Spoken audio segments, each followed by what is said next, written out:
What is happening, everyone? Good day to be alive. Good day to be a Hedron staker, Icosa staker, have those Wattses, all that good stuff. Yeah, there was some interesting stuff that happened in that ecosystem lately, and Maximus as well with Poly. Hey, we got a new narrative for Poly now. It's trustless Hedron staking. I think that's the new narrative. So, hey, I love all the builders out there, especially those two. Foundational teams. They're just building these amazing derivative products. Hey, they're going to have bugs from time to time, but it's not like these critical, crazy things. It's not take all your money bugs. It's not, oh, we just get 0% yield now. It just, it changes some things. So I think once you're building that much stuff and you have that much going on and just improving the ecosystem so much, inevitably stuff's going to happen like that. So we're going to get in that hot and heavy tomorrow. When I have the Hedron auction stream. And we're going to be going over a lot of stuff. Got a lot of heavy hitters coming on tomorrow for that. But today we have KG from Internet Money and from, PulseChain community and all that stuff. I'm going to get to learn more about him. I've seen him. He did a builders Twitter space the other day. I thought, oh, that was really cool getting everyone together and doing that. Always good to get our community together, especially that's the people I like to talk to the most, honestly. If I'm being honest, I love talking to everyone, but I love talking to my technical people just because I think we connect on a different level. Because I come from engineering type background, security background. A lot of you may know that I do the security AMAs and stuff that very fraction of my audience shows up to. Not throwing any shade out there, but man, can we get some people at those AMAs? I have some pretty good clips afterwards. So when I'm doing it, I'm just like, yeah, you know what? People show up, it's cool. If they don't, I'll have some good clips to do because I try to come up with some good content to put out there afterwards. So not hating on anyone. Love all y'all. But those security AMAs, I do them because for the good of the world, Say hello to, what's up, UFO? Like in the way of viewers, yes, if you do all that stuff. Tag us too. I know there's I scheduled a tweet to go out a couple minutes beforehand to post the link and stuff. So if you want to retweet that or just tag us on Twitter yourself, retweet it, or just drop a link on Twitter, put it in the Telegrams, all the appropriate places. Don't spam anywhere. But yeah, tag me and KG, and this should be a good conversation. We got a lot of stuff to go over, especially with PulseChain too. Bonus bags from Alex Ruth. Yeah. It's fun times in the derivative ecosystem right now for us. Everything's still good. I think it'll all be fine. It'll be interesting to see if we have any forks going on later. November just got more exciting, if anything, right? Some unexpected stuff came our way. Tea time, good to see you. Yeah. The paydays too seem to be rolling in pretty good. Bad code is bad code. I'm not calling anything bad code, man. They make a lot of cool products, so I would not say that is the case. I would say code has bugs, software is hard, all those greatest hits. But I think the code is good quality. It's just bugs happen to the best quality products. So, and again, it doesn't really change that much. I don't think we're gonna get heavy into it tomorrow during the stream because I got a lot of people who can go in depth to talk about what the changes are, the game theory, and all that stuff too. I wouldn't do it justice, just going on a monologue about it. But I think the code's fine. They're just they're going to make some updates from here and there, or not. Maybe the narrative's fine the way it is. Was it KG? I think so. Yeah, we can ask him about that too. I'll bring that up in a minute. I think I did see that thread from him. That's right. And we'll ask him for some updates as well. Yes, good stuff. Again, everyone, share it on the Twitter, tag us on the Telegrams. Without further ado, welcome to the show, KG. Hello. Every time I hear KG, I always think Kevin Garnett. Every time. Before I met you, and now it's like, okay, back. I know who it is. Me and him go way back. I was like, hey, KG, can I borrow the name? He's like, sure, man. Just he might throw me on a jersey or something. So we'll see how it goes. Yeah, did you let you watch the championship ring? Yeah, he lets me wear it from time to time. Yeah, that would be cool, actually. Have you seen the movie? Oh man, what is it? Uncut Gems with Adam Sandler. It's a Netflix movie. I think I did see that. Yeah, where he that was so KG's in there and he like pawns his ring or something like that, or lets Adam Sandler hang on to it, and So now you got me thinking about that movie. You got KG's in the house, everyone. So fun, man. So fun. Yeah. I know. Yeah. Sniff says Richard Hart. I know, right? The last couple spaces have been good. He's got on there with some heavy. I'm glad we manifested. I'm glad the Hexagon community kept tagging the people, kept putting the comments, kept putting the hashtags, the friendly, good gestures out there to get people to pay attention to, hey, what is this Hex stuff? Who's this Richard Hart guy? All that stuff. That makes a difference. And I really think that's what, like, the community manifested these appearances for Richard. Richard ain't going out there, I mean, he gets on the thread and says stuff sometimes, but it's mostly when they see a barrage of, hey, here's a bunch of crypto people and here's this guy, world's largest diamond, all that stuff. It piques your curiosity and they want to hear from him. So I'm so glad we got him on some spaces lately. Super, super good. But man, before we get into it, yeah, great space. I gotta go listen. So it's on Spaces, which is my least favorite place to listen to stuff, honestly.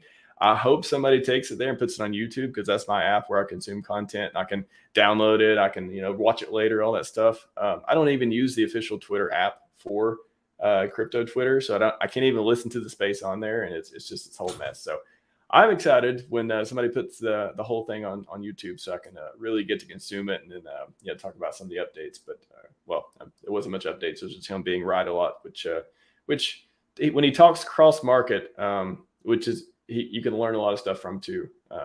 So anyways, I want to know more about you too. How would you walk us through your intro? Like, how'd you come up with your name? How'd you came into crypto? How'd you find Richard Hart products and the man himself? Give us the few-minute intro on that. Sure. So I have been aware of crypto since I was in high school, and I discovered Bitcoin on the Silk Road. And I get weird about saying that sometimes because I don't know the implications, but that's the reality of the situation. That's the first time I saw Bitcoin. Coinbase thing's making more sense now. Maybe you know what? Maybe I'm on a list. Maybe I'm on a list. Hopefully not. Yeah, hopefully not. But I didn't buy at that time. I didn't invest at that time. I was in high school. I didn't have money. I was in high school. What the heck? I saw Bitcoin. It was like $80 or something, and I was like, oh my gosh, I don't have $80 to buy anything. So just kind of kept my eye on crypto, and I really, really got heavy into crypto about 2 years ago. Was when I really just caught the bug and really dove in. And it actually wasn't HEX that was like my first, community that I was heavily involved in. It was actually Dogecoin. And being in like, I'm not really, I still have a little Dogecoin, yes, but I'm not really involved in that community anymore. That when I found the HEX and the PulseChain community, that was about a year and 8 months ago at this time. It was a total different. Yeah, it's great timing. It was a total different like community than I'd ever experienced before. Galaxy brains, kind human beings. Like, even if it wasn't just about HEX and PulseChain, any crypto question I had, as deep or as surface level as it was, there was somebody in the community that could either answer the question or point me in the right direction. So once I found that, I like wasn't alone in the crypto space anymore. And then that's just where the door of endless possibilities opened up, was from there. Were you a builder before then? And maybe you can talk about your background in that too, of just like with products and stuff. But like, is that what you talked about? I mean, that's one of the first things you said was Galaxy Brains. Is that what drew you to the community? Because you saw people that were kind of doing, they were into a lot of the same stuff that you were into, the principles, values, things like that. Yes, that's what really made it stick, right? Was the PulseChain Telegram room was alive at that time. And it's still alive, but like what I mean by alive was 24/7, 365. You could jump into that PulseChain Telegram room and you could get on a voice chat with someone. There was 50, 100, 200 people in there at any given time. And I was not a builder at that time. This is actually my very first project. But I like to use the analogy of a tree, right? If you have a forest of trees and you just grow so fast, yeah, you're going to be a tall tree, but you're also going to be skinny and brittle. The way that I see it is we grow slow, and we are growing our trunk and we are growing our base, and everything we do, we are making sure it's well thought out and well executed. And I feel like we are growing a very strong, secure tree that's going to have longevity. So, first project, but backed by an amazing team, and I believe we're doing things right. Yeah, no, that's we're gonna get into the internet money too, because I know there's plenty of people tuning in that's that want to hear about it. But I really like the way that you found the community, and you were you coming from Doge, coming from meme coins. What did you see? Can you just go through too, like what did you see in the community that was different than the ones you came from? Because I always struggle. I look around, I don't see anyone building derivatives from other products like this. I mean, you don't see that nobody's coming up with perpetuals for Solana. Like I mean, maybe there's some small groups of people who are doing that, but I don't think they're doing it the way that Hexkins and PulseKins or stuff are doing it. So what have you seen that's different as far as builders go in our community? Well, like in Dogecoin, the only conversation was, is Doge going to $100? And the answer is just like, no, it's not. And so it's like, if you had any like other We're going opinions, past the moon. We're going to Mars. The world's richest exactly. man loves air meme. Exactly. Doge to Andromeda. I don't know, but Yeah. so there was no real sustenance, and like I wanted deeper questions answered. And when you're out there Googling stuff, I mean, sure, you can educate yourself, and I did, and I still do. But when I found a community of people that was, searching and learning like I was, I mean, like, I was just a sponge, just crazy. Like, my mind was just blown all the time. And then, what people, I don't think a lot of people realize, being in the Hex and PulseChain community, or people that are maybe nervous about really getting involved in the community, is I think the highest concentration of intelligence in the crypto space is here in this community. There's not only intelligence, but creativity. We do everything. We create everything. We build everything. So we have a real community. Like, I have not found that anywhere else. I've not seen it either. I mean, before, I've been following Richard since 2017. And so I was like, as soon as Hex, we started talking about it, yep, I'm in. Well, I love this guy. Whatever you do, it's going to be great. Let's do it. But I remember just being around other communities. I don't think I've ever been a part of a community, not nearly in the way I am this one, but also just I've never seen a community just interact the way that we do. And there's drama, and there's bad stuff and good stuff, back and forth, all this stuff too. There's a lot more infighting than I think would ever happen. But I think that's just people trying to figure out. They're just trying to figure out things. They're in the moment. And that stuff happens, but I've never seen it. I've never seen a community just be able to, it's like wane and wax, and just like be able to turn it on when it really counts. Like, that's something that's impressed me about the community too. Especially in the last few weeks have been, Richard, refund for PulseChain, or, oh, look at, he's been getting a lot of attacks the last few weeks. And then FTX happened, and it's all of a sudden he's right. No, he's been right for a long time. Where did this is nothing new. Now, we're all soaking it in.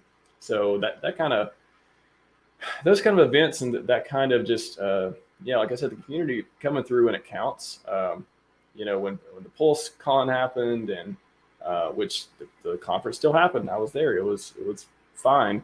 The networking was, by far the best thing. The reason I went in the first place anyways. But I just love how we're able to, first of all, get ourselves into so many different things, but then come out the other side and be like, yeah, this is good. This is nice. This is solid. And just keep winning. Like, winning, we may go up and down, but the winning never stops here. That's what I love about it. Sure. I hear you completely. It's we adapt and we overcome.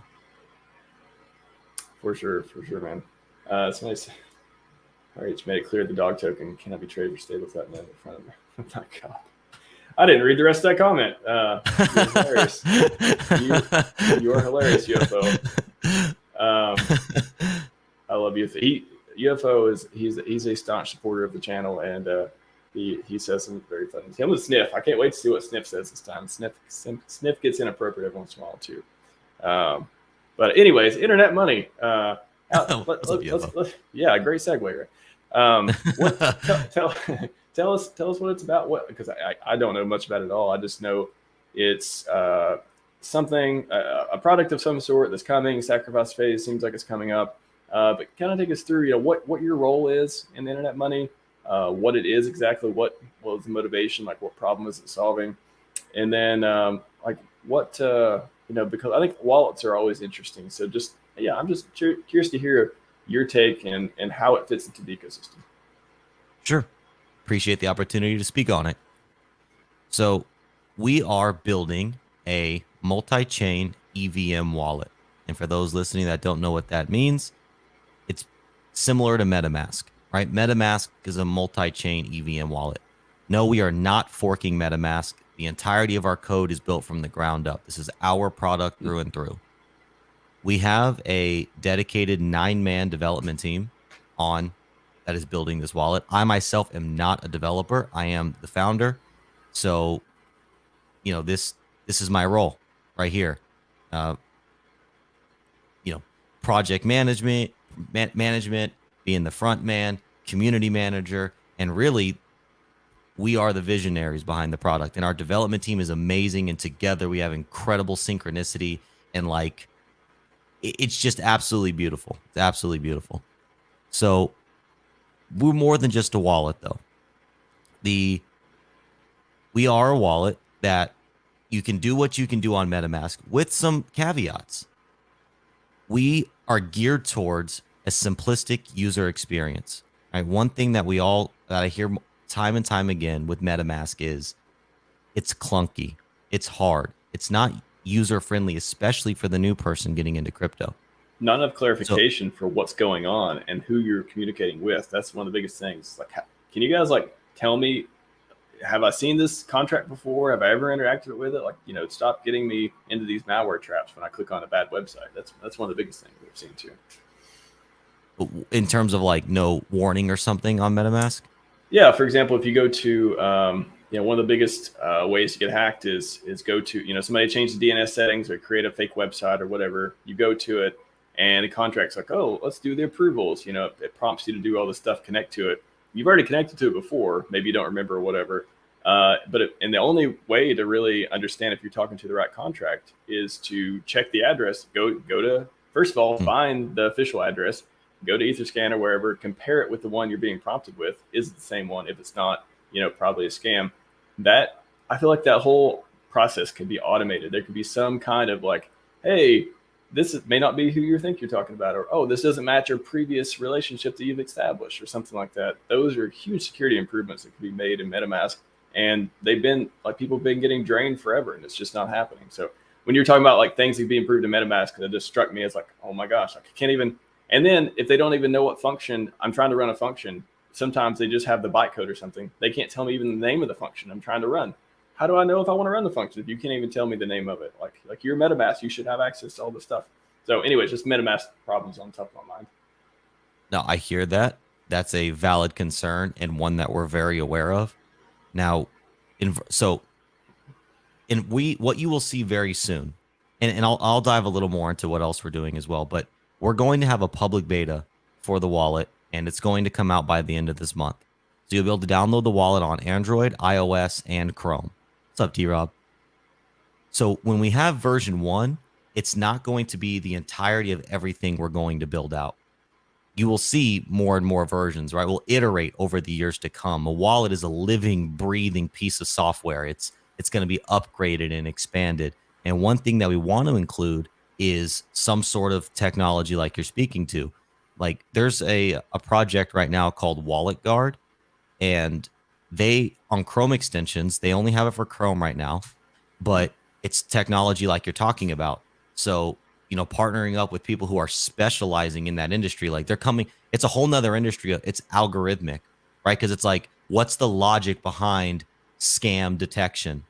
How do I justify to the logic of my code that, hey, this could be malicious? So there's a whole philosophy and school of thought around scam detection.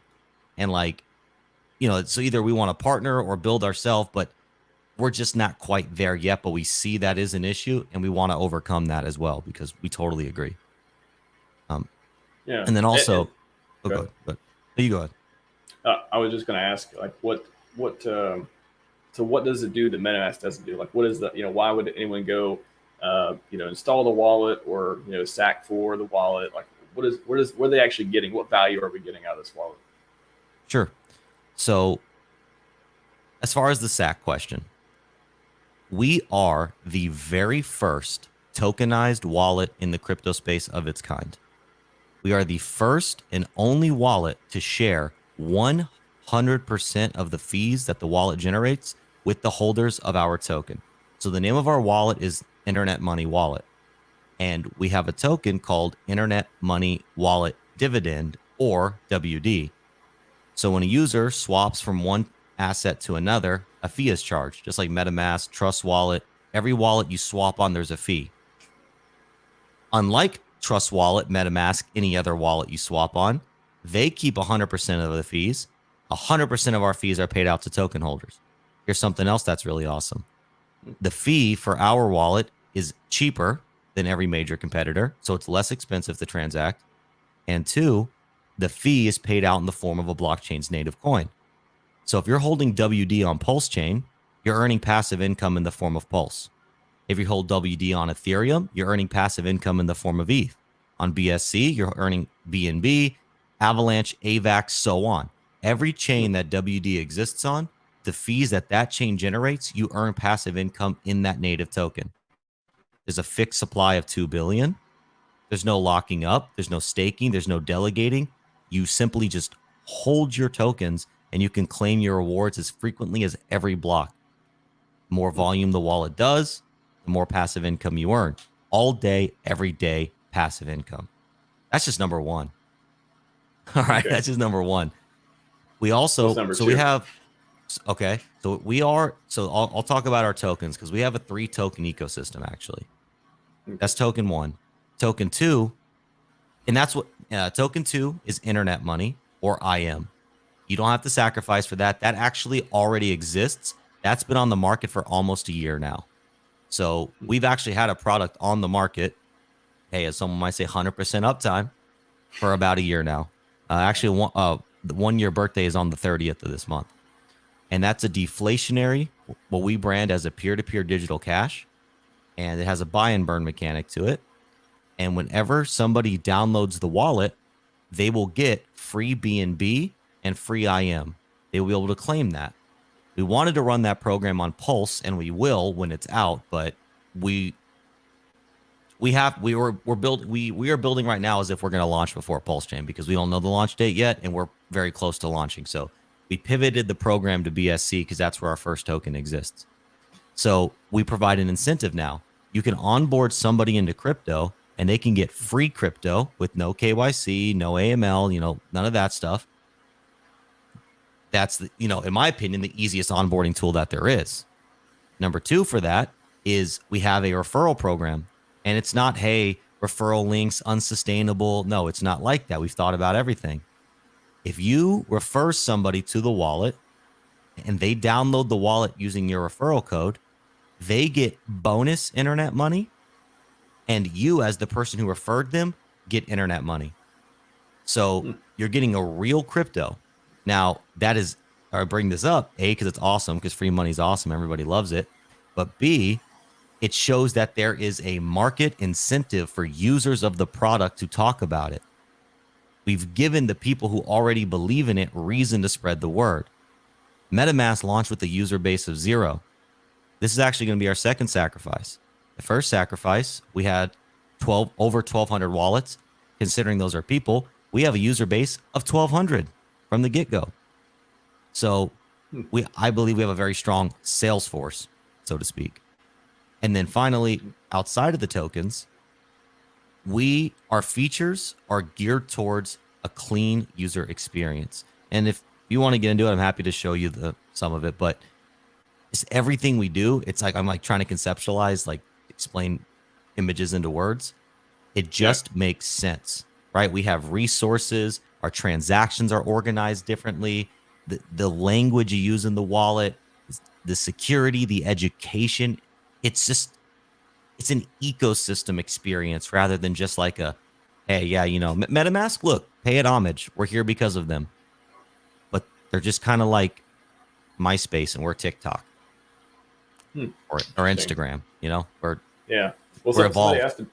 asked about, or T-Rob asked about the beta on testing too. So maybe we'll get to that in a minute. Maybe if you want to share something or share what it looks like, we could bring it up then. I had a question just off the top of my head for this, Sure. because I'm sure you've heard Richard talk about PulseChain wallet. Like that's apparently going to be a thing at some point, probably after launch. We don't know the tokenomics yet, but I imagine it has something to do with either. I think he said it's going to have its own ticker and have its own token, but whether that stays the same or whether it's burning Pulse or PulseX, whatever it is. Not sure about the tokenomics, but how do you think? So if that launches, let's say PulseChain launches early next year, and that launches, next year sometime, and then you have Internet Money Wallet 2. Is that kind of is there a cannibalization thing? Like, is it gonna how are you gonna convince people to use Internet Money Wallet for PulseChain when they can have PulseChain Wallet, that kind of thing? Sure. Fair question. And actually one of my favorite questions to answer. So Richard's wallet doesn't deter our viability or success in any way, shape, or form for a few reasons. Reason number one, we love RH. The world at large doesn't even know he exists. 1 to 4% of the world's population uses crypto right now. Even less, or in some fraction of that, even uses non-centralized exchanges. So if the PulseChain community, being about 300,000 strong, even if every single person breaks the mathematical improbability and not a single person uses our wallet, that's only 300,000 people. There's 8.5 billion people on the face of this planet. And we have the best incentive that any crypto wallet has to offer to date. We are the only wallet giving you free money.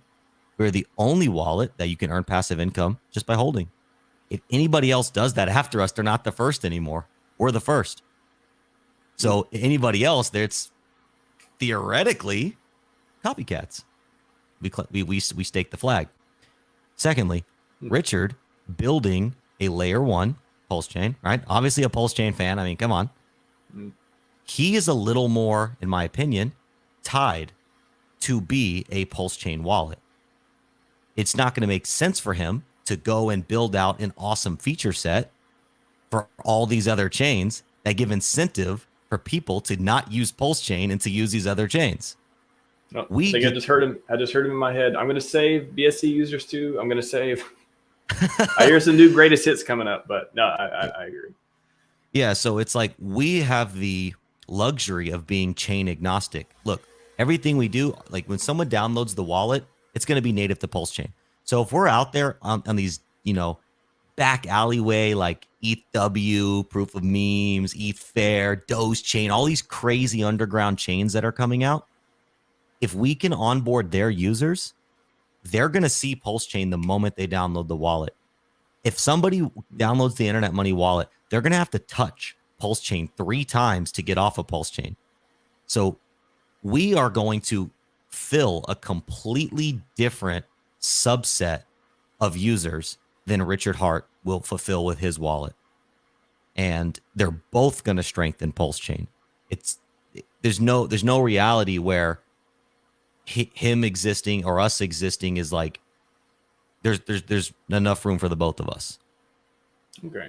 So let's say Q3, Q4 next year, can you see people having in their browser both the Internet Money wallet and the PulseChain wallet? If it assuming they both come out at the same time and all that stuff works out, you can see people kind of switching between the two, or how do you see that looking? We'll really have to see. I mean, it's completely and utterly speculative. We know nothing. We don't know a single thing about Richard's wallet, but I can tell you everything about our wallet. I can tell you about our awesome features. I can tell you about our extensive roadmap. I can tell you about, hey, in less than 14 days, you're going to hold it in your hand.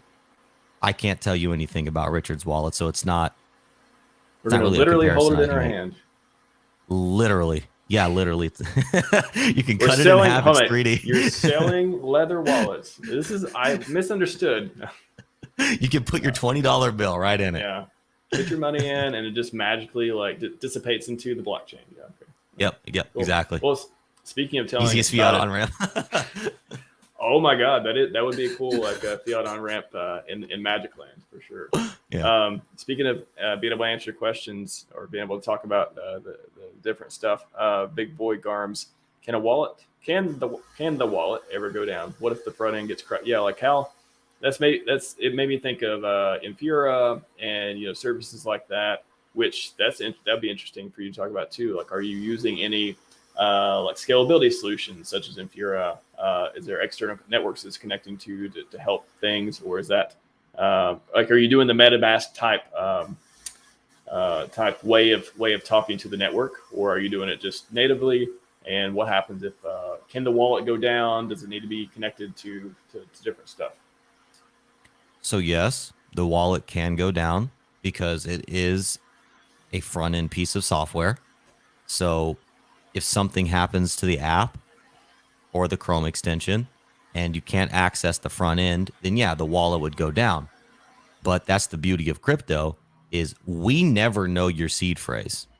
And if you ever choose to not use a hardware wallet and have your seed phrase generated by the wallet and stored on your phone, it's only a local storage. So we never know that. So your seed phrase is not compromised in any centralized way on our behalf. So if something were to ever happen to us, if something were to ever happen to the wallet, you as the responsible crypto user, having safely stored your seed phrase, can take that and go to another wallet front end, because that's all wallets are front ends into the blockchain. The wallet never stores your crypto. So if the wallet goes down, it doesn't matter in terms of your crypto. As long as your seed phrase and your private keys are safe, it doesn't matter if the wallet goes down. Gotcha. Another question: can the new wallets, and you sort of went over this, the security aspect? I think you said that at some point you were hoping to have some of those security features or be able to, use some kind of service that does offer that. Yeah, you want to just briefly reiterate that for UFO? Yeah, and see, he actually said, can the prevent dusting attacks with scam tokens? So one issue we're actually like working through right now, and I said, when it comes to detecting scams, it's a whole philosophy and school of thought. Because ideally what we want to do is, rather than having users have to input the contract address and have to upload custom tokens that way, right? Because it's not the most user friendly. What we want to do is have a way that like it just scans.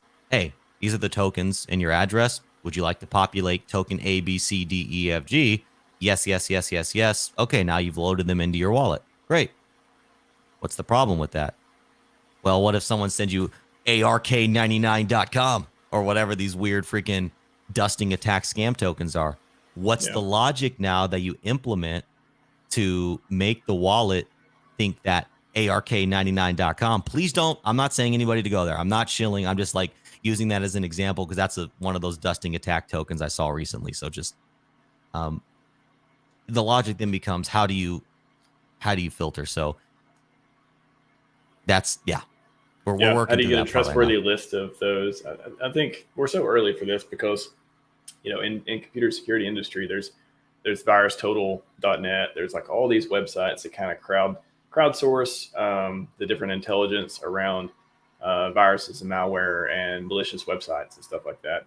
But there's not a lot of tools for that for crypto yet. But it's basically you can just apply a lot of the methods and techniques and stuff from the industry that already has for EXEs and stuff, and apply those for crypto tokens. So it wouldn't surprise me someday if VirusTotal, for example, supported crypto tokens, or if there's a new website that's like, okay, this service, maybe you pay for it, maybe you don't, but the wallets can actually pull from that and say, okay, if you try to import a contract address, or if you talk to a website that the contract address is named something similar, or it has similar function, or the code looks similar, but small modifications, but the original contract or the official one has 500 likes, and this one only has 2. Like using different techniques to figure out what scams are. Yeah, that's where it gets tricky too, because like let's say something makes it through your scam detection, or you have something on the approved list, and then that turns out to be a rug pull or something like that, you now enter into the field and the realm of liability, because now people are looking to you as the authority for giving tokens approval. So Well, it's a really weird territory. Well, two things on that. You could, first of all, you could have a spectrum like high confidence, low confidence, unknown. I mean, you use a lot of times you use that to get around liability type stuff.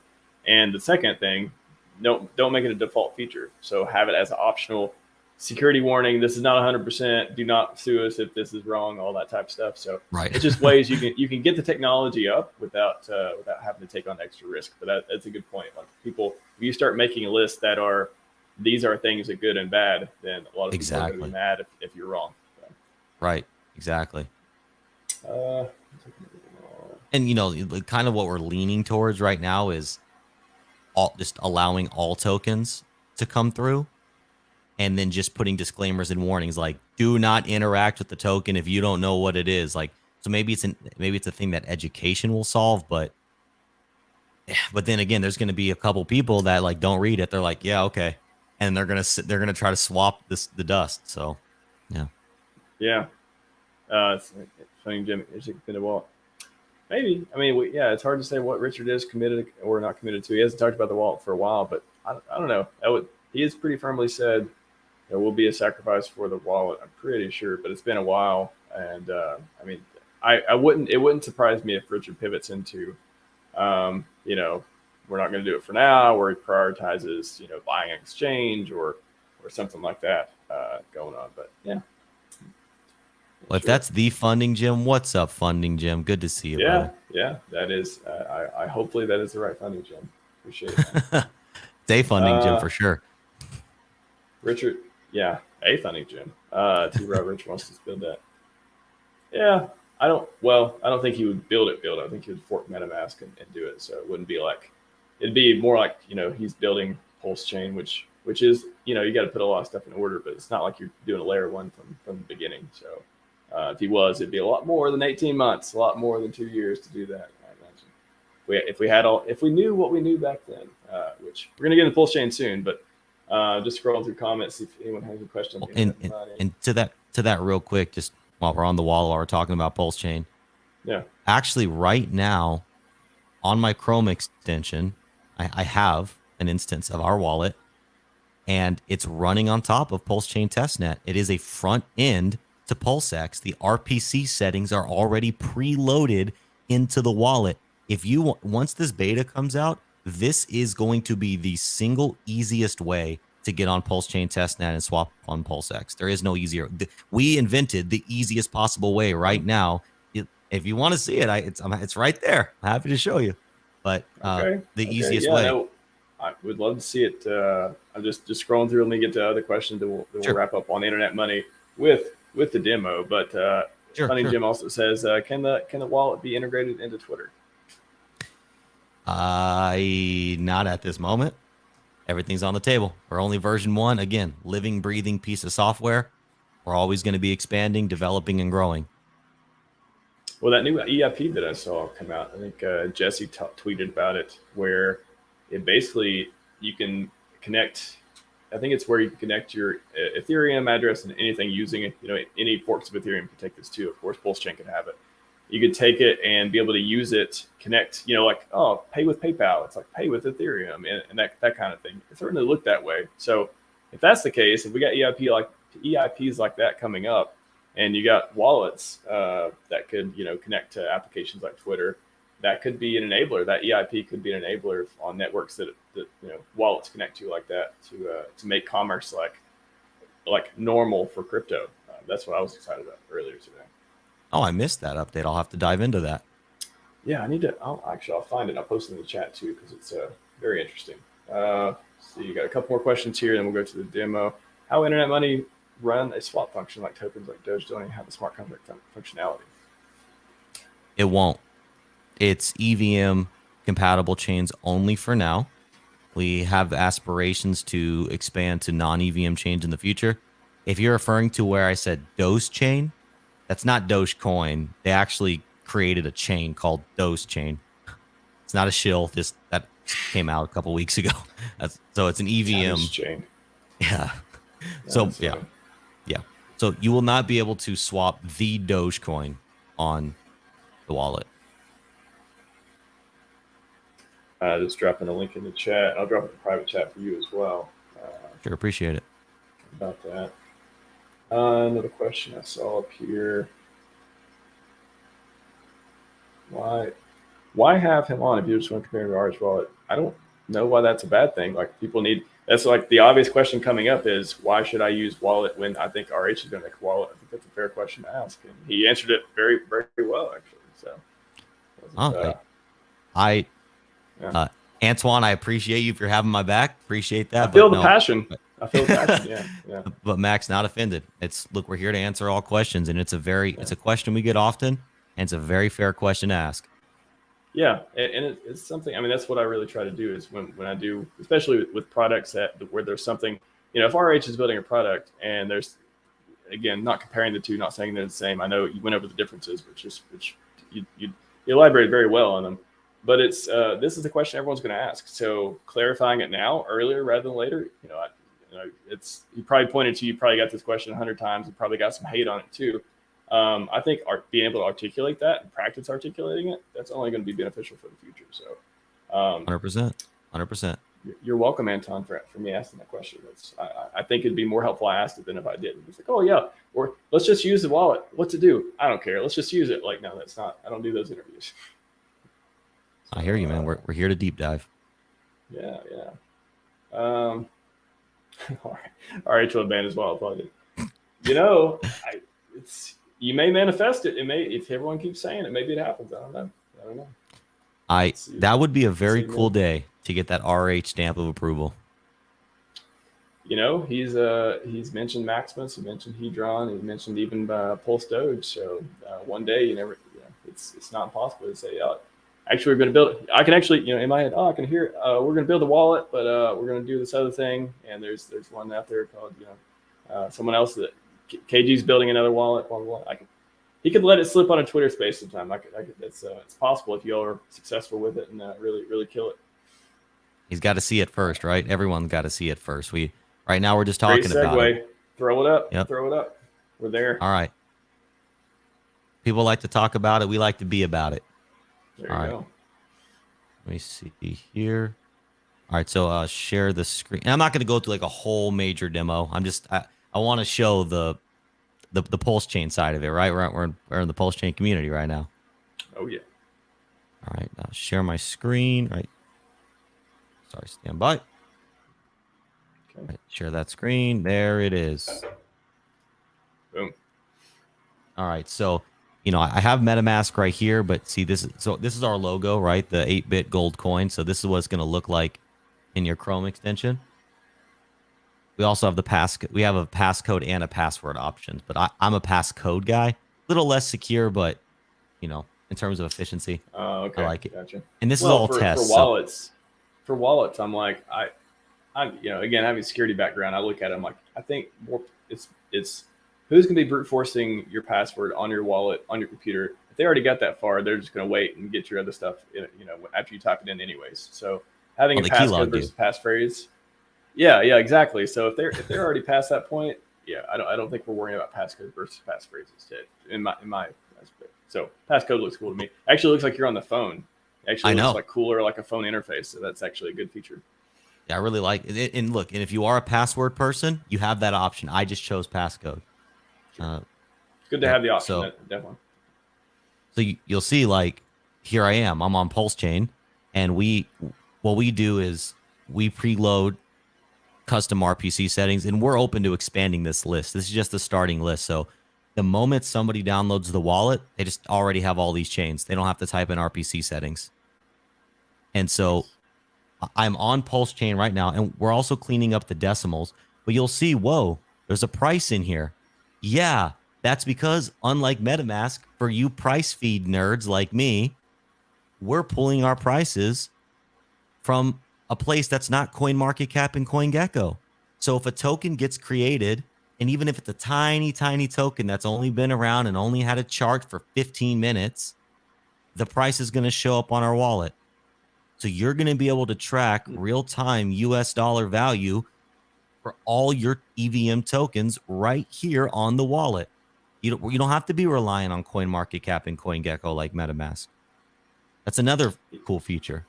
Have you thought about, well, I'm just thinking about coins that have very little liquidity, and especially if you pull it that fast. I think that's the other side. Is the first thing I think of when you say you pull it very fast and show it is, for coins that you saw just start existing and don't have a lot of liquidity and maybe a lot of volatility, should there be like a warning or like an asterisk, like, hey, we don't have a lot of data, but here's what we have, just so people don't make, I don't know, I'm just trying to think of somebody who installs it and they say, oh, I've got $1,500 worth of this token, and then they click off and come back to it a few minutes later. I have $250 worth.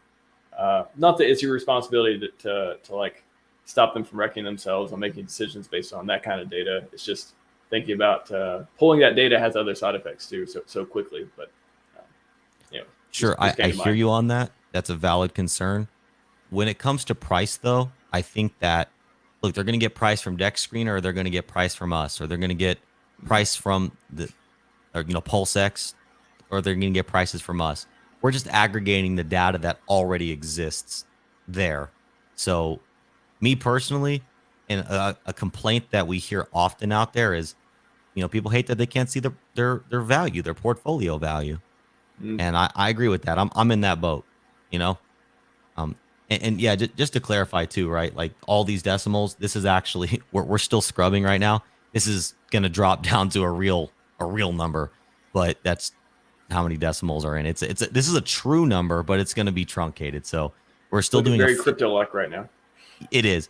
Oh, and something else we're working on, Easter egg, and we think we're going to have it for public beta, but I think, all right? Okay. We're working on commas. So in token count, like this, right, where it looks absolutely ridiculous, okay, well, Ali, I guess more so it's more relevant to the left. So, right, you'll have commas to the left. Or if you're sending, you'll know, hey, I'm putting in 1 billion because you can, it's commaed out, which I think also is another little thing a lot of people don't use. That is funny. The comma wars on different products. So some people, a lot of people ask for them, and then some people, they just prefer. I don't know. Actually, I don't know what the case against commas is. I don't know what that is, but I know some people apparently don't like them because they're not in every product. I think they're more like true to developers, right? Because it's like commas are like pretty. Well, yeah. I'm talking about raw data for the UI. You should. I mean, it's human UI though. That's the thing. It's like internally, of course, you can't use commas and stuff.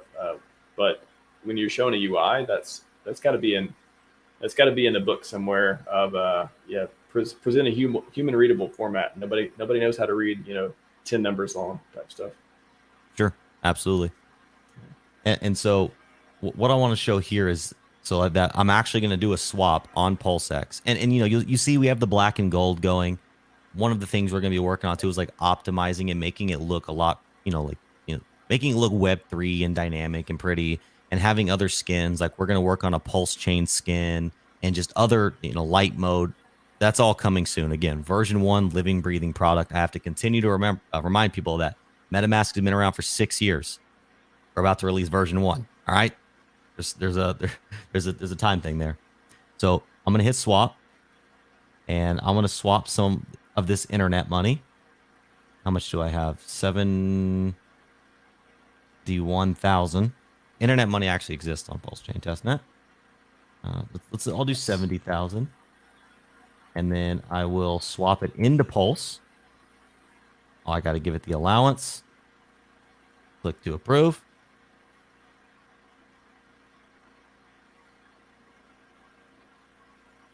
And there we go, PulseX testnet. And you can see this is how much Pulse I'm going to receive, the DEX fees, and then the wallet fees. And this right here is the fee that gets distributed to the holders of the WD token. So right now, if I was a WD holder on PulseChain, I'm going to earn a little piece of this. Now, I don't have any WD in this wallet to show you, but right, so you would come here and you would see your WD balance. You would see the Pulse that you have available to claim, and you can click right there and you can claim it. And we've already tested all this. This is working. WD is functioning. And here's another cool UI feature, right? you go to transactions, and it's going to show all of your transactions right here. Send, receive, and there's a typo here. We're already aware of it, but it's going to be send, receive, swap, referral earnings, and you can actually filter by transaction type and account. So again, and you'll be able to export your transactions for a clean, easy, organized way. MetaMask doesn't do that to my knowledge. And then here, let me show you one more cool thing. All right, one more cool thing. This is okay. for the more techie people. This gets cool, in my opinion. So let's go to Ethereum,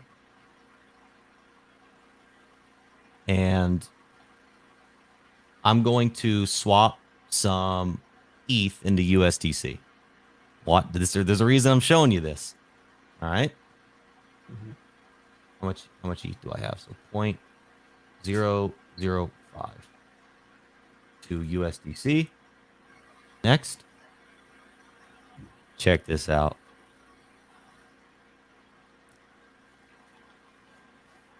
Getting quotes. We should probably put a message. All right, you see that? You see right here how you have two different options? We have a DEX aggregator. So right now we're only supporting Uniswap and SushiSwap, but over time, as we add more DEXs on these networks, you're going to get to go DEX shopping. You get to see, okay, well, if I swap on SushiSwap, I'm going to get 6.7 USDC, whereas if I go on Uniswap, I'm going to get 6.3 USDC. Well, now you as the trader or the person swapping, you'll have to decide, well, maybe because sometimes gas fees are higher using SushiSwap, or sometimes they're higher using Uniswap. But as this list gets populated out, you're going to be able to go DEX swapping, and we aggregate all those quotes for you right here. So for your more technical user, that's a cool feature. Yeah, and just swapping, in wallet, you don't have to go to a website, connect it, and all that stuff too. With MetaMask, you're choosing Uniswap, you're choosing Matcha, you're choosing all that stuff. Democratizing wallet fees. There we go. Exactly, and just to show as well that it's actually, that this is a real transaction. Here you go. So that wasn't just like a graphic UI. That was real. That was on chain. That those moves were happening. Wow. Yeah. Yep. Building a wallet from scratch is not easy, and that's cool. You definitely. So how far do you think you are from having? I mean, are you just waiting for PulseChain to launch to release, or how far do you think you are out? No, we are not. We are not waiting for PulseChain to launch, because we are multi-chain. Beta is going to be out before the end of the month, and you're going to have a fully functioning wallet. It's beta because we have to get into the hands of the community and let people test it. The stuff is going to be found. There's no way around it. And then it allows us to have feedback. We'll implement that feedback. We'll optimize. We'll go through our security audit process of all of our smart contracts. We're going to have some penetration testing on the wallet itself. And then we'll launch version 1 of the wallet after all that's done. And we believe our timeline for official version 1 is we're aiming for early January of 2023, but no later than the end of Q1 2023. But still, that whole time you're going to have the beta. So you're going to still have the product. It's just not security audited, and we haven't collected the feedback from the beta yet. So gotcha. We're not going to call it version 1 until it's audited. Definitely hire a good security testing group. This is wallets, if nothing else, deserve all the security dollars and the high quality testing and stuff. Once you get that part figured out, the rest is just don't fat finger any numbers. Make sure the commas line up and stuff like that. But the security testing and the numbers game with wallets seems like the two most important things. Well, and also agreed. And with our smart contracts, Hexy Chef, what's up, brother? With our smart contracts, for the WD contract and the IM contract and our other token FWD, those are immutable, no admin keys. So once those are smart contracts or audited and those exist on chain, that's it. But as far as the actual wallet code and the DEX aggregator, those are changeable. Those those get updated. Those get revised. They will have to continue to be audited. That's not a one audit and done process there. Those are a continuing, continual penetration testing, continual private beta testing, continual security audits. That's a forever living beast right there. Yeah, just like crypto websites and platforms and stuff like that. Exactly. Stuff that's separate from the blockchain can be updated, and security, very, very important thing. Absolutely. Very cool demo, man. Thanks for that.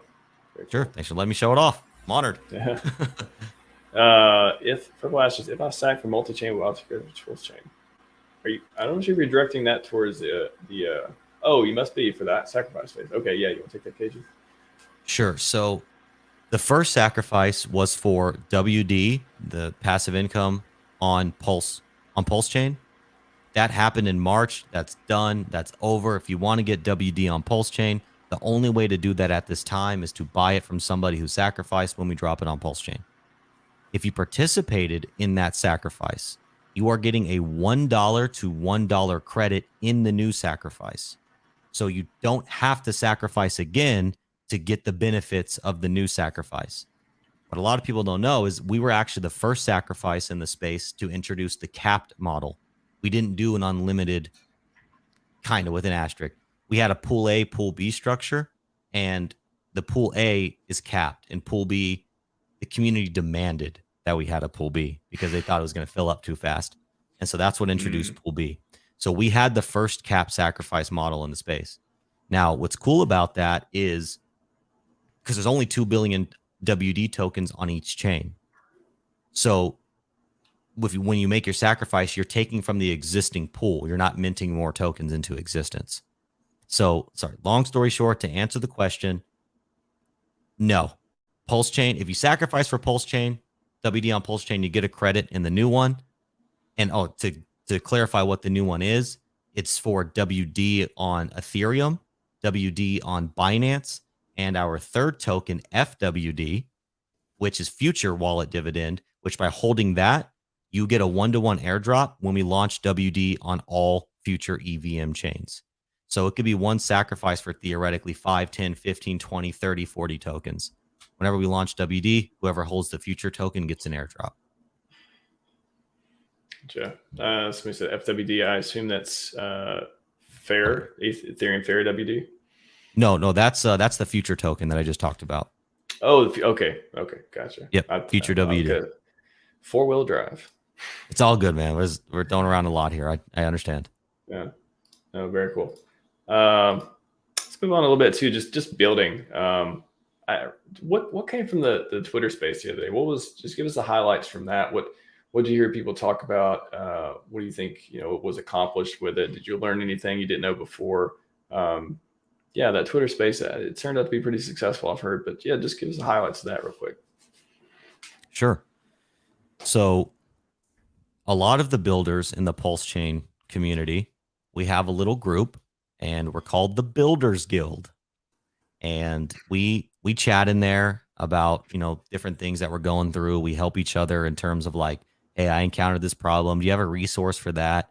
What do you guys think about this new update? And it's really cool because it's a small group concentrated for builders only. And from that, we were talking in there about, man, the community is just like, there is the overarching HEX and PulseChain community, but then each one of us has our own subset communities. And what we were all agreeing on is like, man, everyone's like kind of anxious right now. And us, the builders aren't deterred. We're still building. But, from the turn, from just being somebody who's a non-builder, we're still much part of the community as everybody. But we realized that, hey, we want to get together and we want to instill some confidence.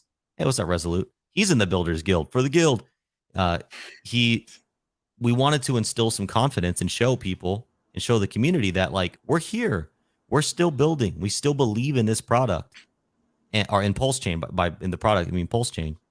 And so the whole intent there was give everybody an update, show everybody that progress is still being made. We still have the future in mind. And it was great, man. We had over 600 people tune in. Lots of great questions. And after it, like I got tons and tons of positive messages like, oh, thank you, re-bullish, all these things. Like it Re-bullish. reinvent. I like Yeah, it. re-bullish. Exactly. So that was the whole intent. And we were successful in that. That was a group effort there. That wasn't just like KG by himself. That was a Builders Guild effort. Yeah, it's that's something that I think builders are lucky to have too, is they're distracted in the bear market, right? You're distracted in a good way. You're distracted from a lot of the stuff going on because your head's down, cranking stuff out, not being deterred. I mean, how many projects do you see not happen in the bear market because the devs and builders, they get cold feet? They're like, oh, the market looks bad. I don't know if does that happen very often. I mean, unless they just literally they get paid and their funds are in some token that goes to down 90% or something. Unless their funding literally runs out, I don't see a lot of them deterred. So that's like a lucky part of being a builder that not a lot of people have in mind, is like, hey, you're thankfully distracted during the whirlwind of tornadoes, red tornadoes everywhere, and yeah, I think that's always the cool thing about coding. Oh, we have focus. The bees are busy working on the hive.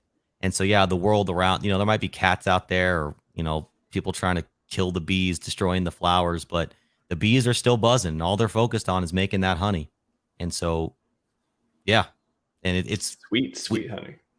Sweet honey, man. We get the builders, we do get lost in a little bubble. Like you said, like, man, sometimes I'll look down and a week goes by and I'm like, holy guacamole, So, yeah, we do have that blessing for sure. It's a good bubble. I think it really keeps you focused, keeps you building. I think distractions can be good in a lot of ways. I think streaming, for example, I think is a great distraction. Not only do you get to learn from other people and you get to see what's going on, see what people are talking about, but you also get you're not just sitting there clicking refresh on the prices. You're not sitting there just like angry tweeting at people, where's my update? I want to refund, like like, no, I don't have time for that. I'm thankfully distracted by creating content, creating value, stuff like that. So, building in a different way.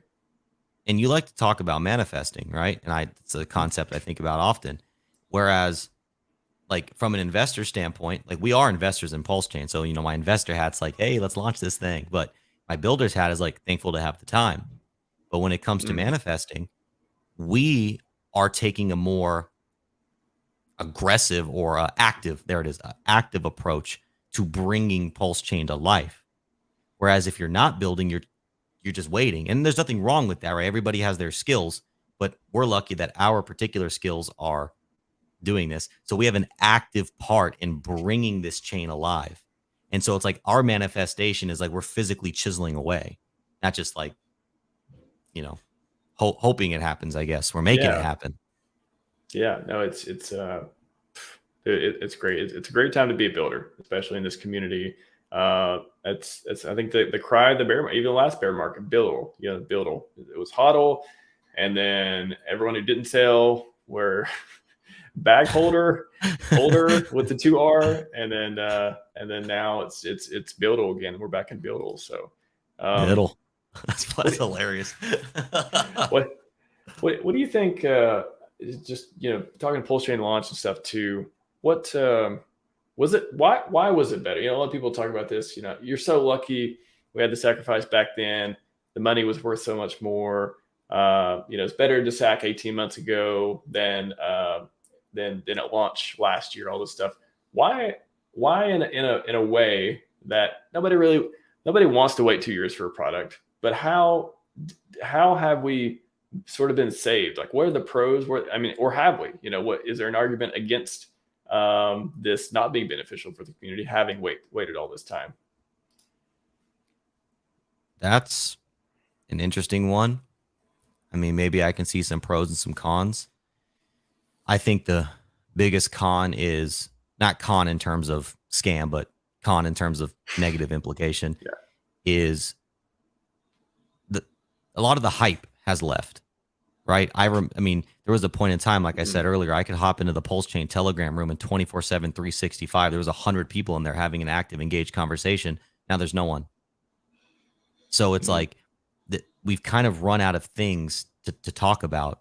And so we're losing engagement and we're losing stimulation from a large community. Now you could say, hey, when it launches, a lot of those people are going to come back. And I tend to agree with that.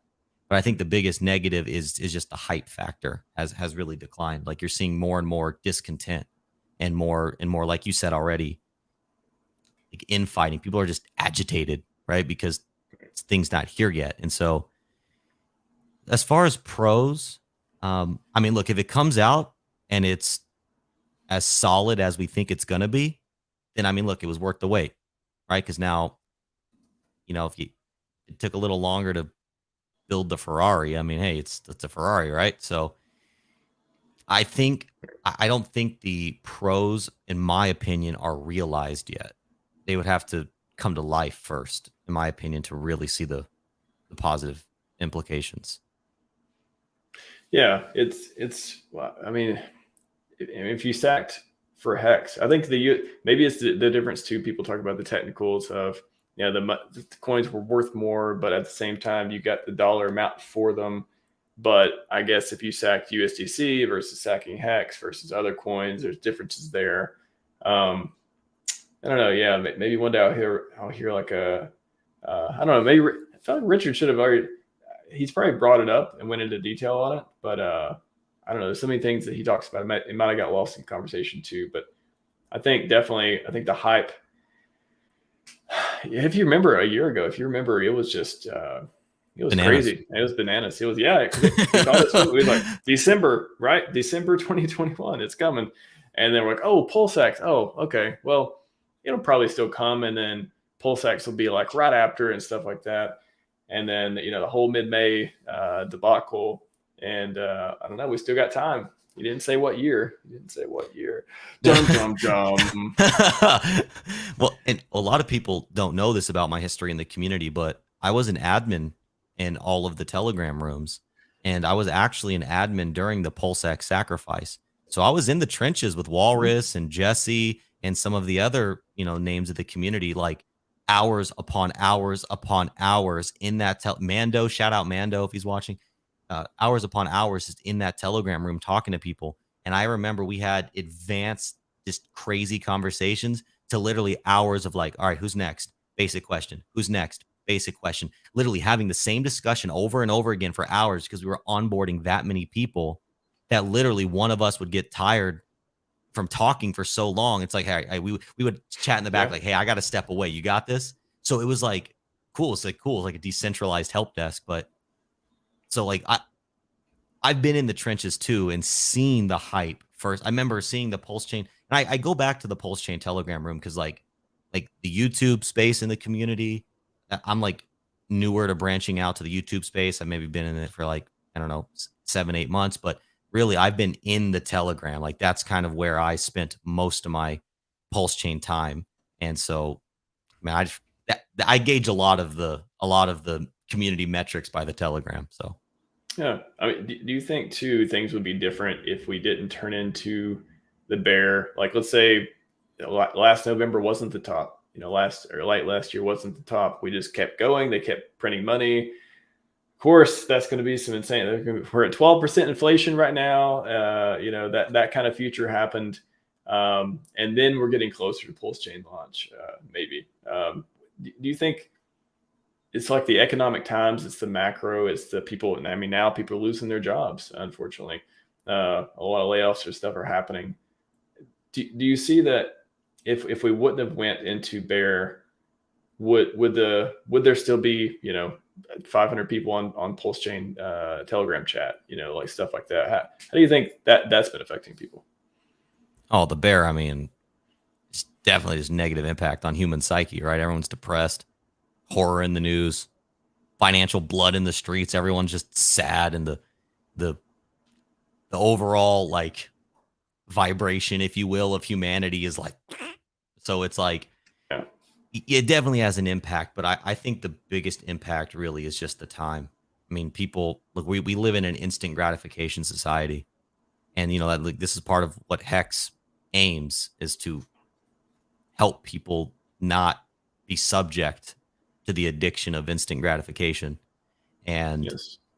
like PulseChain, but even though HEX does a good job at that, I mean, look, it's still humanity right now. And so there's a lot of shaking heads. Yes, I yeah, understand delayed gratification during the yeah. bull market. And now it's like, refund. Where's my refund? Richard Right. scammed me. I mean, you see a lot of that now. And, you know, I don't think it's a scam. I just think that, well, I just think it's, in terms of hype, the hype cycle died. Now it's just like, hey, we want to just, come on, let's go. We want it. Just give me PulseChain. Come on. You know, it's like, what brings it back? I mean, is it just FTX in general? I mean, that's something that has just I can't imagine anything being bigger than what we're finding out. We don't know everything yet. You know, it's about FTX and all the cascading and all the stuff like that. But I can't imagine there being a bigger, just like final nail. I've said 95% max pain. Maybe we're 98% max pain in the next few weeks after we actually see all the stuff come out. SBF comes back, and somebody gets to talk to him. He's either in the Bahamas or Dubai right now. It's unclear. But once we all wrap that up, is that the signal we're looking for? Do you think that a lot of the institutions, we're going to feel the effects from them being crushed from all the investments, and you know they're going to take some time, or do you think that gets us out of bear, go sideways, and then you know maybe 2024 we hit back in bull? How do you think that affects things? All right, well, I'll do my best to answer this, but I have friends who I lean on for these types of answers. I'm not sure we've hit max pain yet. I'm not saying we haven't, but I'm not sure we have. I mean, things can get worse. I just imagine if Coinbase goes down.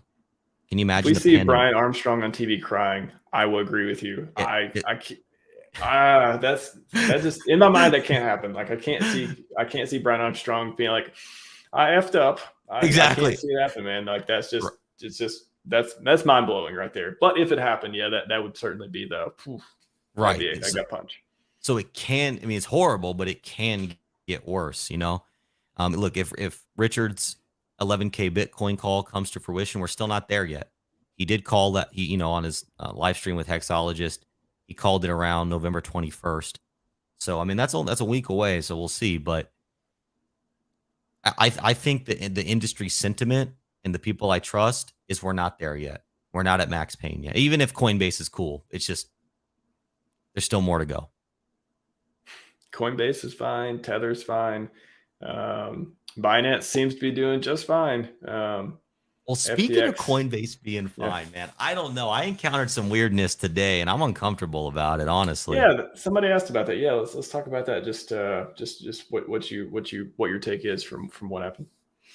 So there was another report of somebody that I nice. Well, before you get into it, let me Sniff had one other really funny thing. I just want to. Oh, it's hilarious! I know. I tried not to laugh. Yeah, you told me when that. I'll pre-order. Oh, great game, Sniff. You see, Sniff. You're on par today, man. You're on par. All right. Sorry. Go ahead with the Coinbase. No, totally worth the interruption. So, basically, it's one other person I know of they were trying to send some USDC and some ETH, and like Coinbase wouldn't let them send their whole amount. And it wasn't, they just loaded the funds. They had the funds in there, but Coinbase was restricting the amount of funds that they could actually send out, which was red flag number one. But, you know, like everybody, when it's not happening to you, it's like, you know, well, today I sent some USDC from my wallet to Coinbase, all fine. And then I was going to send it from Coinbase to someone else. Well, I went to send it and the transaction failed. And then they locked me out of all of my account functionality. And then they said, if you want to know what happened, you know, reach out to support. Well, I was still able to withdraw the USD, which hasn't hit my bank yet, so I can't say it's been successful. But I reached out to support, and the only answer I got is, we saw you tried to send to this wallet address. For security reasons, we locked your account until January 14th, 2023. And it's like no warning. Like, so I'm punished. So even if that wallet was when? January 4th, no, like 2 months, 3 months. Wow. Yeah, So so it's like, you're so locked out of Coinbase for 2 months right now. yeah, I can get in, and the You can't only send thing funds I out. yeah, well, I know. So the only thing I can do, and I guess it's the best case of a worst case scenario, is I can send funds, I can sell them for USD, and I can withdraw. But the withdrawal hasn't come through yet, so I don't know if I actually can. We're gonna see. I tested it, but it's like I got punished. Whoever that wasn't my wallet address. I was paying somebody for something, Hmm. and so maybe they were involved with Tornado Cash. I don't know. I don't know what the deal was, but I got Hmm. punished for somebody else's actions and with no appeal process. Wow, that sucks. Yeah, But so just be clear, you can still use your Coinbase account. What I'm not clear on the restriction again for 2 months. What can't you do for 2 months? I can't send crypto out of it. So like I can't fiat on ramp into it. I can't swap from one crypto to another. The only action I can do for now, and I don't know how long it's going to be there, was I was able to sell the USDC for Okay, USD, so and then I was able to withdraw it. That was it. I couldn't do anything else. So I don't know if they're going to restrict that too. If they were just giving me that grace, I'm not sure. We'll have to see. well, I saw Coinbase support on the thread. They reached out, so maybe they saw it. They saw something, right? I think hopefully they'll take it more seriously because nobody wants. That's not. Yeah, if that's actually a thing they're doing to people, that's gonna be a huge blow. Like, how can you trust them if they're actually doing that? Like, we don't know. Sure, Maybe it was just sure, the sure. address was mixed up in something that you had no idea about, all that stuff. But that you can't do that. Like that's just like FTX. You can't commingle funds to invest in hedge funds and stuff like that. You can't do that without user permission. You can't just restrict people's accounts because of whatever thing you just made up for the day. So Exactly. And if it's it's for security reasons, you're trying to protect me, well then talk to me. Don't say, hey, you just can't do the thing for 2 months. Sorry, buddy. It's like a punishment. It's not a protection, it's a punishment for some reason. So they associated me with that sure. wallet for whatever reason. Okay, well, it makes sense why they associated. I'm sending it to it. But they I paid for if I don't even know if they did something. I don't even know. But anyways, thank you for letting me share that story. I don't want anybody to panic. I just wanted to share the story. It's happening. If it's happening to other people, we should just start to collect that as like community data, and maybe people beware, I guess. Yeah, well, if you have a problem with Coinbase too, if you add them at support on Twitter, at least that lets them know that somebody's mad. They messed Yeah. up probably, and that'll get the attention. And to funny enough, like I don't. It's like the psychology thing. I've never been a fan of like outrage, like complaining or like yelling on Twitter and all this stuff. But that's kind of how companies see it as is Yep. something working or not. Like they use that data, so it kind of. I don't like the incentive. I don't like that being the way to do it, to actually get traction. Like if you go to a restaurant and you leave a bad review because you had a bad experience, like you legit had a bad experience, like, but if you would have just told them about it and they probably Exactly. They wouldn't could do have anything fixed it. about it. Yeah. Well, I guess the other side is like, if you would have told, you probably even told them at the restaurant, hey, you guys messed up, all this stuff didn't happen. Oh, sure. And Sure. they're like, Sure. well, maybe it happens or not. But if you leave a bad review, you leave like a 1 or 2 star, then all of a sudden, we got to fix this. It True. should be the other way around. I think that there's like perverse incentives for a lot of things, including like yelling on Twitter, or not saying you yelled, obviously. Sure. You wrote a Definitely very did. you you explained the situation, but I wish there would be a better way for just generally for people to take feedback and act upon it rather than they need to get yelled at for something to happen. Sure. Yeah. I That'd be hear you nice. completely. I hear you. Yes, it'd be nice if the biggest centralized exchange, a publicly traded company, had some layer of accountability. Yes, yes. A couple more things before we wrap up. I wanted to ask about the ETH, because I saw you did a bunch of videos on the ETH forks and stuff. What are the what does the future of Hex look like on the forks to you? Like, what do you think is going to happen, especially after PulseChain? Do you think they're just kind of like, oh yeah, I got some stuff on the forks, but people maybe aren't going to mess with it anymore, or Hex is could it grease parity in all chains? Like what how do you think the Ethereum forks play into the future of Hex? Well, the cool thing about Hex is the code is the same. The code operates as it's supposed to. To the parity question, I don't anything's possible. I don't know if it's probable, because in order for things to reach parity, they don't just happen like that magically. People have to go over there and spend money. People have to put liquidity in over there. And so now if we're talking about ETH on, or HEX on ETH, HEX on ETHW, ETH Fair, and HEX on PulseChain, that's 4 liquidity pools, which means that if you take the same hexagon economy and spread out the economic energy to 4 different liquidity pools, you might have price parity, but it's all going to be a lower price. So I don't think that's going to happen personally. I kind of think ETHW and ETH Fair was maybe a little bit of shiny object syndrome. I don't know, but that's kind of how it appears. Like there's like 80K in liquidity on HEX over there one day. Now there's like 2.7 grand in liquidity on ETHW. Like maybe it comes back, maybe it bounces back. I don't know, but it's like, who's going to make that market? The hexagons. And by numbers don't lie, the liquidity pool doesn't show that the hexagons are adopting it anymore. So PulseChain's a different story though, because HEX and PulseChain community are kind of like one and the same in a lot of ways. So I think price parity is more possible on PulseChain. Yeah, and I mean the OA obviously doesn't even need to give a tip of the hat for PulseChain that they're going to support it, because hey, that's I imagine the HEX OA and the PulseChain OA, they're probably good friends in some way. Yeah, exactly. But the interesting thing about other networks too is I think I checked Polygon the other day, and HEX on Polygon is I think parity. It keeps parity with the price on ETH, I think. So that's is that maybe people are bridging stuff over? There's apparently liquidity there. I don't know who's using HEX on Polygon, but I think it's interesting. I know that one.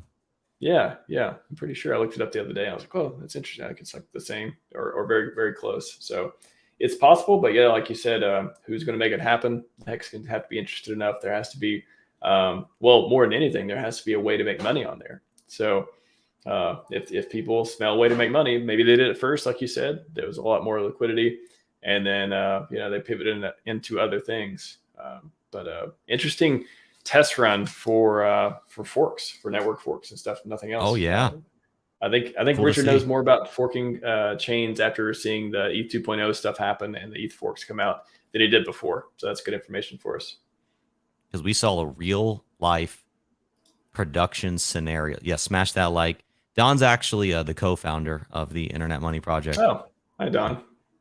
And he's also my father, so it's like father-son endeavor.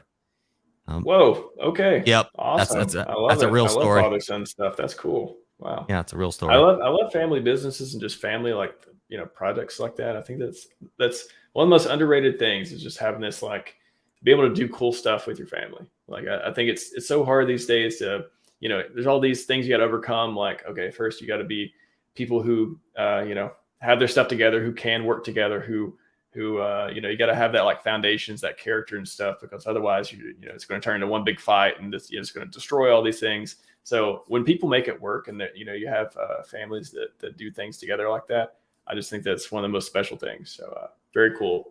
Totally agree. Good. Love it, Don. Welcome. That's where he gets his good looks. There you go. He's humble too. Yeah, I can tell. He could claim that. I think dads can claim things in that category. And let's wrap it up with what do you think about so PulseChain versus PulseX versus HEX? Like what is your you came in around the PulseChain time.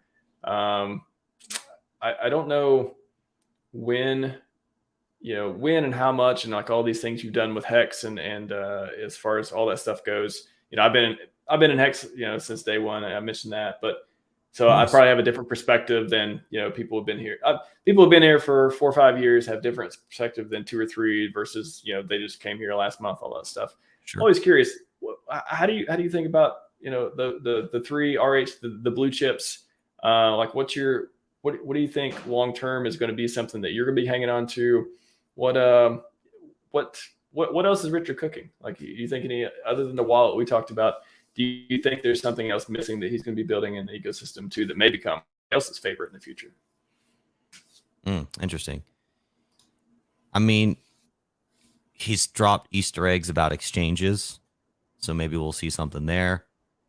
I don't know if he'll do a stable coin, something there.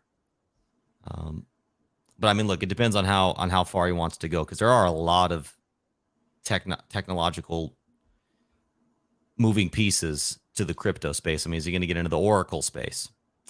Is he how far is he going to take it? You know what I mean? So I think, is he going to take it to an NFT marketplace? Like, how far is he going to go? I don't know. I think as long as he has financial incentive and a user base that's going to utilize what he creates, he'll probably create it. Probably. Now, he might just use Chainlink. That makes sense. Why create an Aura? I don't know. I don't know.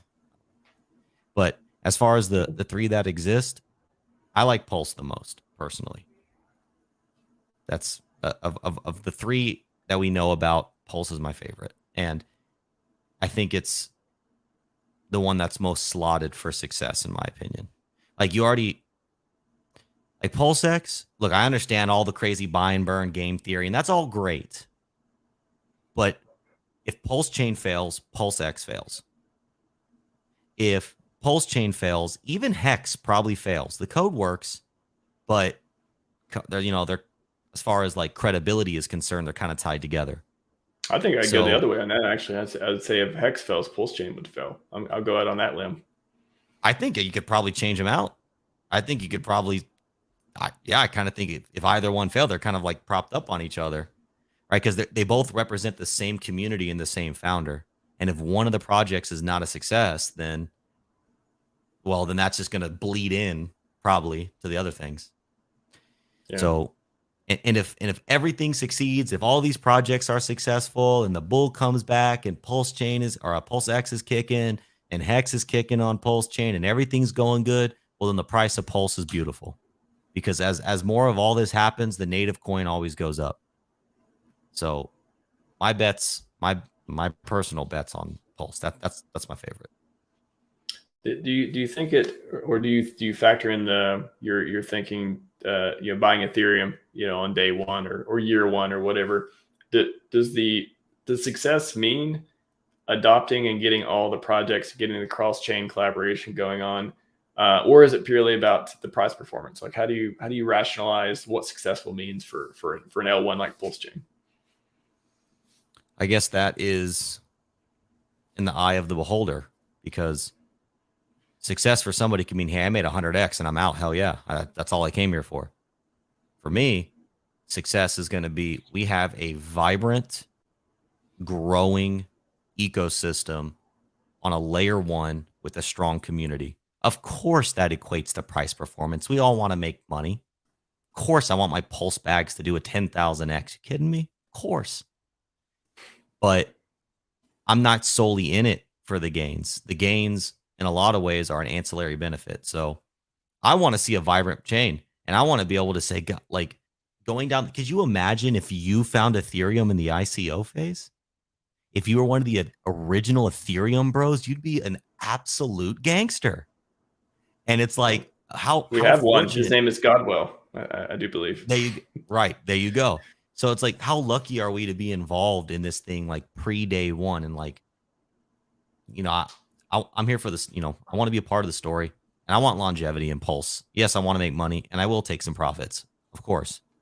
I have my own investment strategy, but I want PulseChain to be around. And to me, that would feel like true success, is some gains, some staying power. 5 years from now, what's the community look like? What are we doing? What's Richard working on? What are you working on? 5 years from now, the community has the opportunity to be a very, very strong and very vibrant force in the crypto space, but it's up to the community. We're starting to see this kind of difference of opinions between hardcore hexagons and hardcore PulseChain people. PulseChain cannot and will not succeed with HEX and HEX alone.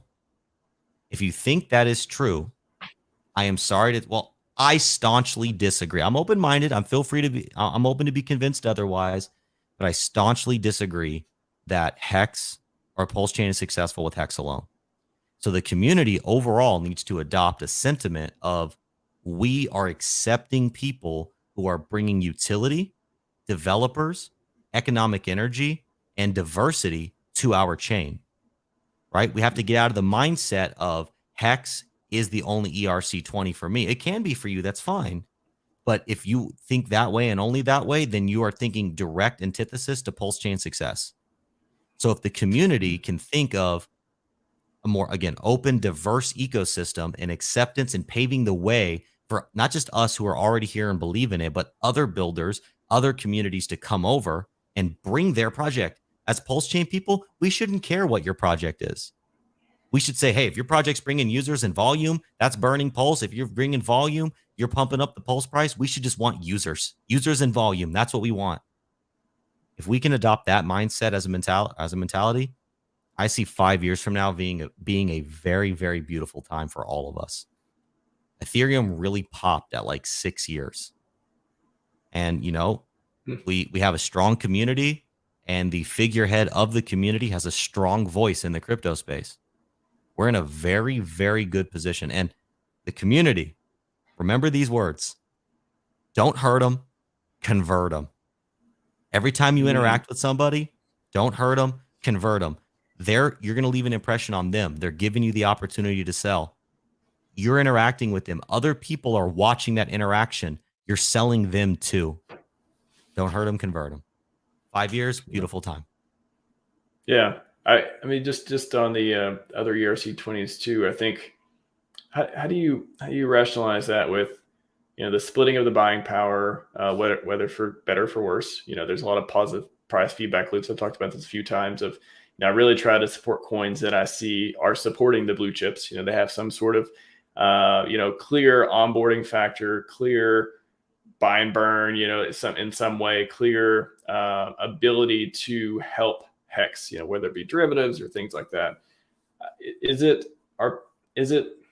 How can you be suspicious of new projects and like kind of show me, don't tell me, show me, but at the same time, you know, support new things coming on the chain? Is it just hard to differentiate between which projects are actually good for PulseChain that people struggle with? I hear you completely. And that is a tough question to answer, because you should be skeptical of every single project until they prove themselves, us included. It is good to be skeptical in the crypto space. Now, no one's going to be able to prove themselves, though, unless they're given opportunity to do so. We can only prove ourselves with time and opportunity. So we're in a conundrum because, okay, this is going to sound really horrible, but I think it's a fact. Even if a project comes over and it's a total rug pull, that's still healthy for the ecosystem because it brought users, it brought volume, which means it burned Pulse, which means PulseX was popping, which means things happened. Money moved through the chain. Chains are only vibrant and successful if money is locked and money is moving through. But what if the money was lost? You know, if it's a scam part, right? Sure, they could take it and they could completely remove it from the chain. But even in that reality, money still flowed. Pulse was still used. People still bought Pulse to execute, and Pulse was still burned. Even if the end result is someone removed all the liquidity. So it sounds like you're optimizing towards the turnover rate, that creating more value for the network. Which is hard sell to people who get scammed though in that moment. But maybe better. Yeah, go ahead. Caveat. That is not the ideal reality. That's the worst case scenario. Even in the worst case scenario, there's still a positive factor for PulseChain. The best case scenario is we are skeptical. We vet projects. We hold them to a standard. Are you security audited? Who are your devs? Who are your founders? Who is your community? What's your tenure? What's your track record? We start accumulating. We peer review the projects in a true decentralized manner. And we don't necessarily give projects our seal of approval or our stamp of approval, but we create the space for them to try, because we should assume that most people in this world, at least in my opinion, are out to do good. Most human beings aren't monsters, at least not in my experience with my fellow human being. I see most people as generally wanting to do good. People fail, stuff happens. People are outright scumbag scammers. You're never going to be able to stop that. But by you preventing the good guys to try, by you being so staunch because you don't want a bad guy to succeed, not you personally, whoever, you're also stifling the good guy. So by stifling bad guys, you stifle good guys. Do you think the airdrops versus sacrifice phases, do you think that plays a role into, people feeling, especially if things aren't going well, they sacrifice for something, price doesn't go up for a while, but if they get an airdrop, it's kind of like, oh, you get it for free, and then if the price goes to zero, it's whatever. Although I would say that's also a carrot and the stick thing. Oh, free airdrop, that's the carrot. You get in, oh, you're probably going to trade some. Oh, your favorite influencer bought some on that. Now you're in the system. Now you could lose money. Everyone says airdrops, you can't lose money, and hasn't thought about the next steps actually happen in the mind of, a person participating in crypto. Sure. But yeah, sacrifices versus airdrops. Does that make a difference to people on how tolerant they are, or how much of a chance they give projects?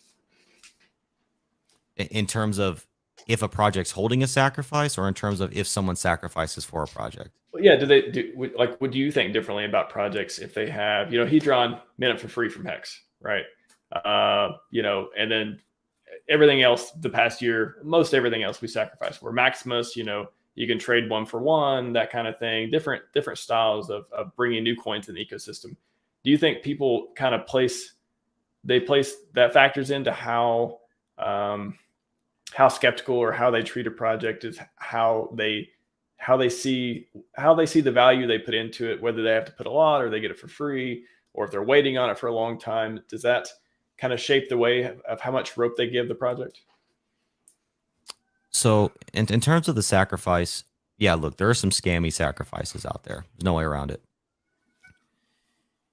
I do think that, look, and I am a little biased. We're holding our second sacrifice phase. I don't think that a sacrifice phase inherently makes a project, and I felt this way before we even held one, when I was with the PulseChain model. I don't think a sacrifice inherently makes a project bad. Some projects need funding. It's just it's another model to fundraise for business development that's not the traditional venture capitalist model or Series A, Series B, that type of thing. It's true decentralized community crowdsourcing. I don't think that's inherently bad. The project is actually trying to do what they say they're trying to do. It's the people. Let the people decide. They want to see this thing come to life. Let them. So I don't think the sacrifice, sure, maybe it's an initial red flag that needs to be investigated, and we can put it down if it passes certain tests or whatever. But I do think that if people have a sacrifice phase, it can equate to more stickiness for that project, because, well, people have a financial incentive now to pay attention, to promote, to see the thing be successful. In a project that you just get a free airdrop, well, do you really have the same incentive? I would argue you don't. First dump it, and then look to see if price go down, and then look around, see who else is buying it, and then maybe buy it back. Yeah, exactly. Basically, yeah, exactly. Sell that thing like hotcakes. Maybe, if that's your plan, not financial. Well, yeah, it's one more gem from Sniff. No. Opposite of the Inquisition. That's what you were saying, right? Yeah, the opposite of the Inquisition. Well, I guess we can't say it's too soon for the Inquisition, because that was a long time ago. But anyone who doesn't know what that is, it's not a great thing to happen in history. Yeah. Let's get out of here on this one. Dave Down Under says maybe HEX will do a pump for Christmas. What do you think? We getting a pump for Christmas? I will say I hope we get a pump for Christmas. I hold HEX. I wouldn't mind seeing a pump. That's what I'll say. I don't know if we'll see it or not. I don't know. Yeah, I would say I would expect a pump of PulseChain launches in December. That'd be nice. No, November's almost gone. I don't think it's happening now. And I mean, not that I'm not even being serious about like it even. It's not even the realm of possibility of the timelines for PulseChain in my mind. I always got to put it 2 or 3 months out, so I never get anxiety when I get closer to it. Like right now, it's in January, But as soon as we hit December, it'll be like March, just because it's always, I'm always going to push it farther away. So my psychology is, we're still got plenty of time, because I'll never get anxious about it. So that's my little trick out there, everyone. I like that. I like that a lot. Right. Just keep pushing it out. You kind of, you distract yourself in a good way, just like we talked about earlier. Sure. Man, excellent conversation. Appreciate you coming on, giving us your time, giving us your take, showing us demos of internet money. I want to say, every time I see internet money, I want to say IG for some reason. You got KG, internet money, IOM versus IG. The G's are rolling. The G's are rolling right now. We're the IMGs out there. The images. The image. Yeah, you're right. I didn't think about that. That's what I think of. That's what I think of. That's good. That's good. Yes. Oh, okay. We got Hexberry did say an interesting comment. Point is, people adoption equals price. When it goes the opposite, price equals adoption. Yeah. Last take. What do you get to that point? What came first, the chicken or the egg? Because, yeah, okay. So what you're saying, adoption happens when price goes up, but price only went up because adoption happened. And so adoption occurs, price goes up, which then brings another wave of adoption, which makes price go up further. Price never goes up. It's factually impossible for price to go up if people aren't buying the thing. So I equate buying the thing to adoption, personally. So I would. It is kind of one of those things in the middle. I wonder what the best way to frame it is, because I mean, you could say, well, you can't make money if you don't buy it, but you also can't lose money. It's like you kind of get stuck in these, like, it's not really one or the other. It's some kind of spectrum, but I can't really think of a great way to put it. Exactly. Yeah. Yep. Because it's like, because I think the adoption has to, it has to come first, right? And then people are like, and that's, then there's levels of FOMO. Adoption, right? It's like, yes, but the fire's got to start first. Those were the pulses, and then we went to the bear market. WSB meme. Yes. What does that mean, actually? Sorry, I don't know. What Wall Street bets. Wall Street bets. Oh, gosh. So you got the guy with the hands who's doing the thing. Yeah. Okay. Pretty funny. Anyways, thank you everyone for tuning in. Let's see what. Yeah, we got Hedron auction talk tomorrow. It's going to be. I think it's going to get crowded in here. We got a pretty good crowd today, but I think tomorrow we got like six heavy. I got 6 kg lock figures on the board. Yeah, but they're all like experts in different areas of Hedron and Icosa, and we were talking about all the Maximus stuff that happened. Going to be crazy tomorrow. So can you shill it? Can you shill it yet? Actually, it's not 100%. So my weekend show, I always keep it a surprise, which gets leaked half the time anyways. But this no, this is not a weekend show. This is a Hedron stream. So I can say. Maxim, it's kind of Maxim broadcast. Sloth is not going to be here, but only because he just literally can't make it. He can't physically be in front of a computer. I think he's got a flight or something. Gifford Ware, who is my guy for all stuff Hedron too. He's going to be here. Who else? Crypto Winter Bull, a guy new that's coming in. Who's been doing a lot of awesome Hedron stuff. He'll be here. Cryptographics will also be here.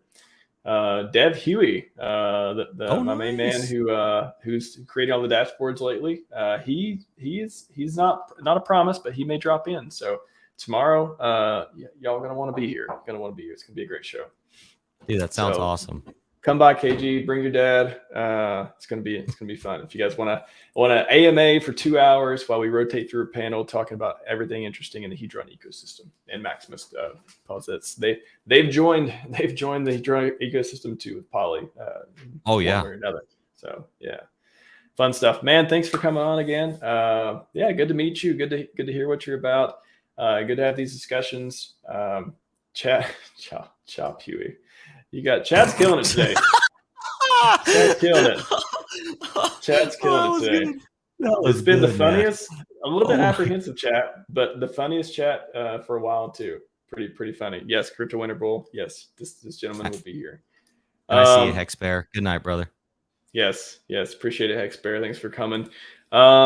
Yeah, tomorrow's gonna be great. And then I think I got a stream on Thursday with Fashion Coder talking about streaming stuff. So if you want to learn how to do streaming stuff, I think I've learned some stuff over this past year. I want to say year. It's been like 6 or 7 months, but I've learned a lot of stuff doing live streams. She's been doing pre-recorded things. We're gonna talk about what camera we use, lighting, and microphone, and all that good stuff, and some of the stuff we learned too. So want to learn how to be a streamer? Come by Thursday. It should be fun. So action-packed week. Started off with Nice, KG man. in the house. Yeah, fun stuff, man. We'll talk again, and especially once we get closer to sounds like January-ish or latest Q1, the wallet will be around and people can actually clicky on those buttons. Should be fun. By the end of this month, actually, beta in your hands. Oh, yeah, that's right. Beta coming out in the month. Cool, man. Any last words before we take off? If you are interested in the Internet Money Project, our website is internetmoney.io, Twitter, Telegram, Reddit, internetmoney.io. I appreciate you, Max. It was good. This is actually the longest conversation Max and I have ever had. So, man, I appreciate you. I appreciate all the work you do. If you're watching, like, subscribe. This dude's amazing. Man, keep up the good work. You're an incredible addition to this community, bro. I appreciate it. I finally came out of the shadows. Like I said, I've been following Richard for a long time, and then this past year, I'm like, I should have more utility. I should start doing some value stuff. I should create some value, and here I am. And I don't know. It may slow down at some point, but right now, it's feeling good. Appreciate everyone's support, and we are out.